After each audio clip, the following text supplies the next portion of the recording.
Hello, আসসালামু আলাইকুম সবাইকে। কি অবস্থা সবার? আশা করি সবাই অনেক বেশি ভালো আছো। সো আমি তোমাদের নাজিম ভাইয়া আর আমার পাশে হচ্ছে তোমাদের রাহাত ভাইয়া। তো এই ভিডিওটা মিলে হচ্ছে এই এসএসসি 27 ব্যাচের জন্য তোমরা এখন থেকে কিভাবে পড়াশোনা করে এসএসসি তে খুব ভালো একটা রেজাল্ট করতে পারবা, সেটা নিয়ে আমাদের মনে হয়েছে যে আমরা কিছুটা আসলে আলোচনা করতে পারি তোমাদের সাথে। কারণ বিগত বছরগুলোনে দেখা গেছে যে মানে বিগত বছর বলতে লাস্ট ইয়ারের আগে আমাদের এসএসসির কোশ্চেন কিন্তু খুব বেশি কঠিন হইতো না, বা মোটামুটি একটু পড়াশোনা করলেই অনেক ভালো কিছু করা যায়। তো বাট লাস্ট ইয়ারে একটা বেশ ভালো প্যারা গেছে, যে তুমি জানো যে রেজাল্ট কিন্তু অনেক বেশি খারাপ হয়েছে।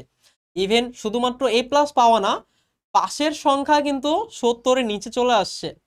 তো যেখানে আগে এ প্লাস পাইতো 50%, সেখানে পাস করছে এখন 68-70%-এর মতো। তো এটা একটু বেশি অ্যালার্মিং আর কি। তো এরপরে যারা পড়াশোনা করে তারা কিন্তু ঠিকই অনেক ভালো রেজাল্ট করছে। সো তোমরা যেহেতু এখন ক্লাস 9-এ আছো, তোমরা এখন থেকে কিভাবে পড়াশোনা করলে তোমাদের ওই লেভেলে গিয়ে আর তেমন কোনো চিন্তা করতে হবে না, অ্যান্ড তোমাদের প্রিপারেশন 100% কমপ্লিট হয়ে যাবে। অ্যান্ড তুমি যদি মানে ফিজিক্সে 75-এর মধ্যে তুমি যদি 74-73 পাইতে চাও, বা ইভেন 75-ও যদি পাইতে চাও, তাহলে আসলে তোমার কি কি করা উচিত, এগুলো নিয়ে আমি আর তোমার রাহাত ভাই আজকে কিছুটা তোমাদের সাথে আলোচনা করব। ওকে, সো আমি বলি যে আচ্ছা রাহাত, তুমি হচ্ছে প্রথমে আলোচনাটা একটু শুরু করতে পারো আর কি, যে ওদের আসলে আচ্ছা, কিভাবে তো ভাইয়া তো পড়াশোনা অলরেডি করা বলে উচিত। দিল আমাদের আজকের এই ভিডিওর অবজেক্টিভটা কি। আমরা মেইনলি তোমরা যারা ক্লাস 9-এ পড়তেছো তোমাদের জন্য একটা গাইডলাইন ভিডিও শুট করতেছি।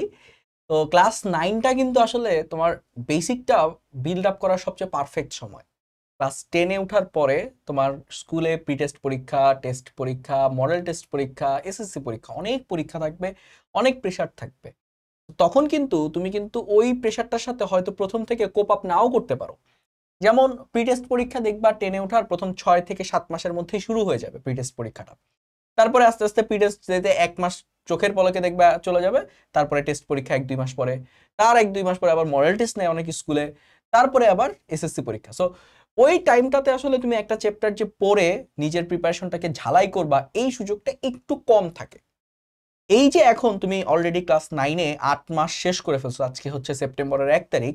তো 8 মাস শেষ করার পরে কতটুকু পড়লা সেটা তুমি এক সাইডে রেখে দাও। তুমি যদি একদম জিরোতেও থাকো, বিলিভ মি যে তুমি যদি এখন থেকেও স্টার্ট করতে পারো তাহলে কিন্তু তুমি একটা ভালো বুস্ট আপ পেয়ে যাবা। এসএসসির আগে আগে তোমার প্রিপারেশনটা ঠিক হয়ে যাবে।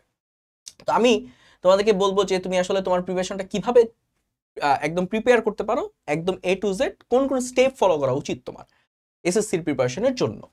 আমরা প্রথমে দেখো লাইভ ক্লাসের পার্টটা রাখছি।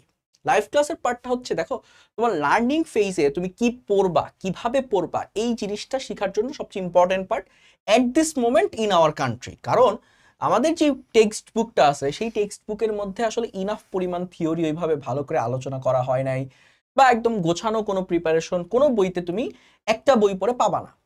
এই জন্য আমরা সাজেস্ট করি যে সবার আগে কোনো জায়গায়, নট নেসেসারি যে এএফএসএই ভর্তি হইতে হবে এমন কোনো কথা না, তুমি যে কোনো জায়গায় অনলাইনে হোক অফলাইনে হোক যেখানেই পড়ো না কেন, আগে একটু ক্লাস করে ওই ক্লাসের একটা বেসিক আইডিয়াটা আগে নাও।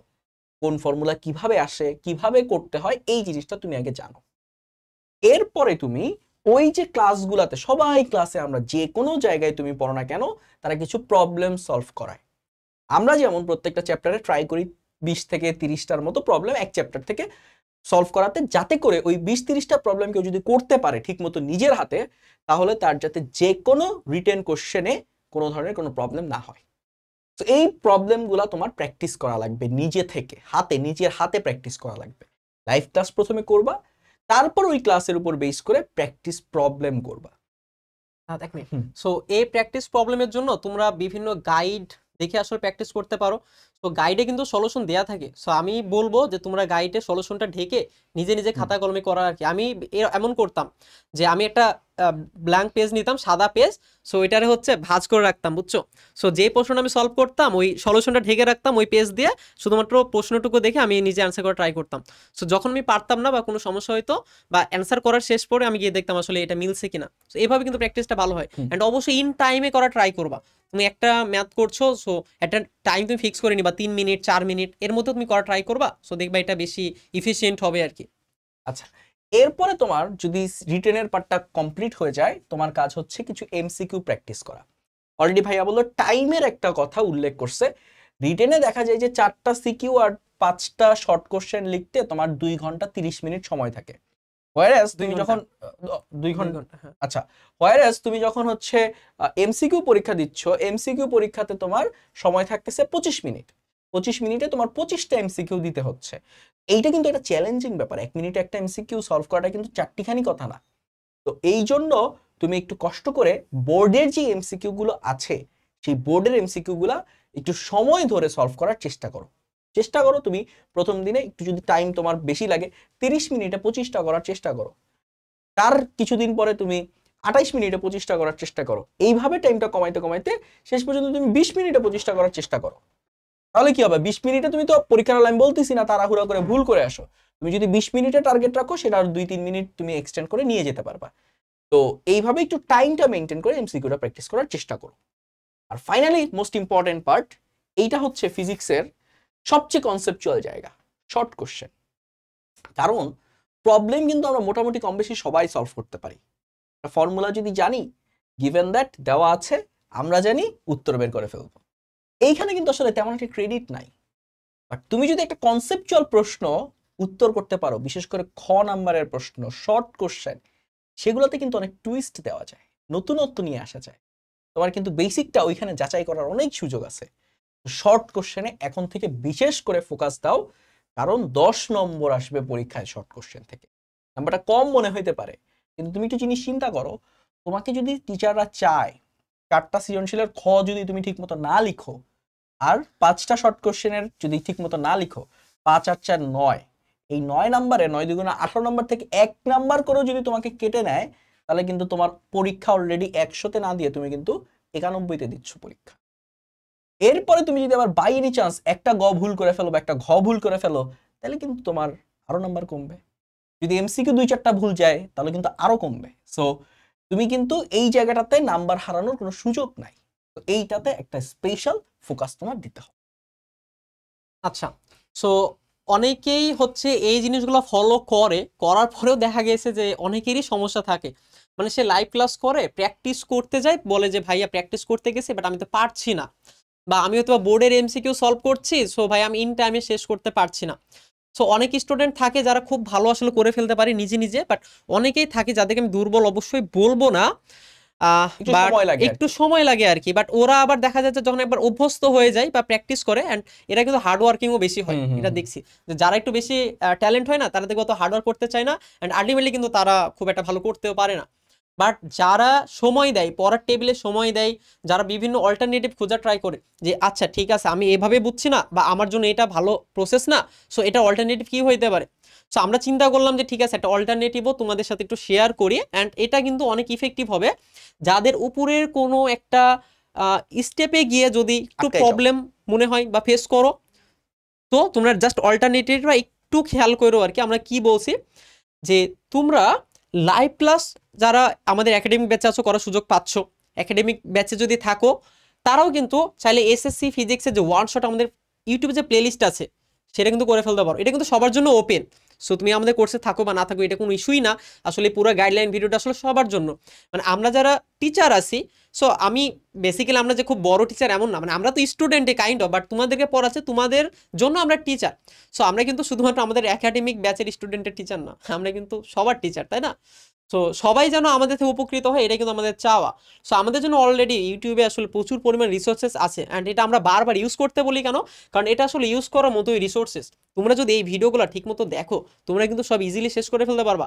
ইভেন আমরা যখন কোনো কোর্সে বলি, মানে আমরা কোর্সেও কিন্তু বলি যে আমাদের যে ইউটিউব যেগুলো ফ্রি দেওয়া আছে এগুলো কিন্তু অনেক ভালো কন্টেন্ট, বাট এরপরেও কারো হচ্ছে একটু ধরে ধরে পড়ানো লাগে, তাদের জন্য আমাদের কোর্স, বুঝছো? বাট ফ্রি রিসোর্সেস ইউজ করতে শিখো, এটা কিন্তু অনেক হেল্প করবে। সো আমাদের ইউটিউবে এসএসসি ফিজিক্সের ওয়ান শট আছে, এটা কিন্তু তুমি যদি শেষ করতে পারো, তোমার কিন্তু কনসেপ্ট যেটা লাইভ ক্লাসের একদম একটা অল্টারনেটিভ কনসেপ্ট একদম ক্লিয়ার হয়ে যাবে। অ্যান্ড এরপরে তোমাকে প্রচুর পরিমাণে প্রবলেম সলভ করতে হবে, যেটা বললাম অনেকে দেখা যায় যে প্রবলেম সলভ করতে একটু প্যারা খাও। সো তারা কিন্তু ফিজিক্সের জন্য আমি একটা সিরিজ নিয়ে আসছি, সেটা হচ্ছে প্রবলেম সলভিং সিরিজ। এটা কোথায় পাবা? এটাও আমাদের এসিএস ফিউচার স্কুল যে অফিসিয়াল ইউটিউব চ্যানেল আছে এখানে কিন্তু পাবা। তোমরা জাস্ট ইউটিউবে যাবা, ফিউচার স্কুলে ঢুকবা, প্লে লিস্টে যাবা, দেখবা প্রবলেম সলভিং সিরিজ বা physics CK one shot, physics CK one shot, এবং দেখবা আমার সিরিজ আর কি, ওখানে 3টা ভিডিও আপলোড করা হয়ে গেছে, এবং প্রতি বৃহস্পতিবার আমরা একটা করে ভিডিও আপলোড করছি। সো এখানে গেলে তুমি দেখবা যে আমরা প্রচুর পরিমাণে প্রবলেম সলভ করাইছি। ঠিক আছে, যেখানে বোর্ড কোশ্চেন আছে, ক্রিয়েটিভ কোশ্চেন আছে, টাফ কোশ্চেন আছে, সবগুলো মিলে অনেকগুলো কোশ্চেন আমরা সলভ করেছি। সো ওটা যদি তুমি শেষ করতে পারো তাহলে যে তোমার যে প্র্যাকটিসের যে জায়গাটা এটা তোমার ক্লিয়ার হয়ে যাবে। ওকে, অ্যান্ড আরেকটা যেটা তোমাদের রাহাত ভাইয়া বাকিটা বলুক আর কি, তোমাদের রাহাত ভাইয়ের আচ্ছা, কিছু প্লেলিস্ট আছে। এর পাশাপাশি এমসিকিউ নিয়ে অনেকে তুমি একটু প্যারা খাও, যেমন আমি লাস্ট একাডেমিক প্রোগ্রামের ক্লাসে ওদের সাথে কথা বলতেছিলাম যখন, তখন ওরা বলতেছিল ভাইয়া একটা চ্যাপ্টারের 200-300 এমসিকিউ আছে বইতে, 200-300 এমসিকিউ করার তো আসলে সময় নেই আমাদের। এই জন্য আমরা যেটা করতেছি, একটা এমসিকিউ প্লেলিস্টও আমরা রেডি করতেছি, যেখানে প্রত্যেকটা চ্যাপ্টার থেকে প্রত্যেকটা টপিক ওয়াইজ একদম টপিক ভাগ করে করে ওই টপিকের একটু প্রারম্ভিক আলোচনা সহ আমরা ওইখান থেকে যে কয়টা সিলেক্টেড এমসিকিউ করলে মোটামুটি ভাবে টপিকটা কভার হয়ে যায়, সেই কয়টা এমসিকিউ তোমাদেরকে একটা ভিডিওর মাধ্যমে প্রোভাইড করার চেষ্টা করতেছি। তো মোটামুটি 40 থেকে 50টা বা 60টা করে এমসিকিউ আমরা রাখতেছি প্রত্যেকটা ভিডিওতে, এবং ওই ভিডিওগুলোতে তুমি যদি 50-60টা এমসিকিউ সলভ করো তাহলে তোমার মোটামুটি ভাবে প্রিপারেশনটা হয়ে যাবে এমসিকিউর পার্টে। আর এর পাশাপাশি আমরা একটা কনসেপচুয়াল সিরিজ করতেছি, যেখানে তুমি ছোট ছোট টপিক ধরে ধরে, যেমন ধরো তুমি একটা টপিক বুঝতেছো না, ওয়ান শটে কিন্তু আমরা গদ বাঁধা এমন একটা প্রিপারেশন নেই যাতে করে তুমি পরীক্ষায় ভালো নাম্বার পাইতে চাও, কিন্তু তুমি যদি একটা জিনিস শিখতে চাও তাহলে কোত্থেকে শিখবা, একটু ডিপলি জানতে চাও, একটু অ্যাডভান্স জানতে চাও তাহলে কোত্থেকে জানবা। এইটার জন্য আমরা নিয়ে আসতেছি তোমাদের জন্য কনসেপচুয়াল সিরিজ। তো এই সিরিজটাও, এই 4টা সিরিজই তুমি পেয়ে যাবো আমাদের ইউটিউবের চ্যানেলগুলোতে। এছাড়াও আমরা বারবার এগুলা আমাদের যেই সোশ্যাল মিডিয়া আছে, যে গ্রুপগুলো আছে, সেই গ্রুপগুলোতে বারবার রিসার্ফেস করি, তোমাদেরকে জানাই যে কোনটা কোত্থেকে তোমরা পড়বে। সো এসএসসি 27-এর যারা আছো, এখনো ভালো করে প্রিপারেশনটা শুরু করো নাই, তারা আমাদের এই ছোট্ট কথাগুলো মেনে এই রোডম্যাপটা ফলো করতে পারো, আশা করি তোমরা উপকৃত হবে। আচ্ছা ঠিক আছে, সো তোমাদের জন্য আসলে এতটুকুই বলার। আমরা সব সময় মন থেকে চাই যে তোমরা অনেক ভালো করো, ইভেন আমরা আমাদের যে অ্যাচিভমেন্ট আছে তোমরা এটাকেও টপকে যাও আর কি। অ্যান্ড যদি তোমরা স্টুডেন্ট হিসেবে আমাদের কাছে এরকম একটা অ্যাচিভমেন্ট নিয়ে আসতে পারো, তোমরা যদি শো করতে পারো, এটা আসলে খুবই ভালো লাগার আসলে একটা জায়গা আমাদের জন্য। তো আমরা চাবো তোমরা অনেক ভালো করো, অনেক ভালো কিছু করো, অ্যান্ড আমাদের জন্য দোয়া করো, তোমাদের জন্য অবশ্যই দোয়া থাকলো। আচ্ছা, সো আজকের ভিডিও এই পর্যন্তই, সবার জন্য শুভকামনা। আল্লাহ আসসালামু হাফেজ, আলাইকুম। আসসালামু আলাইকুম।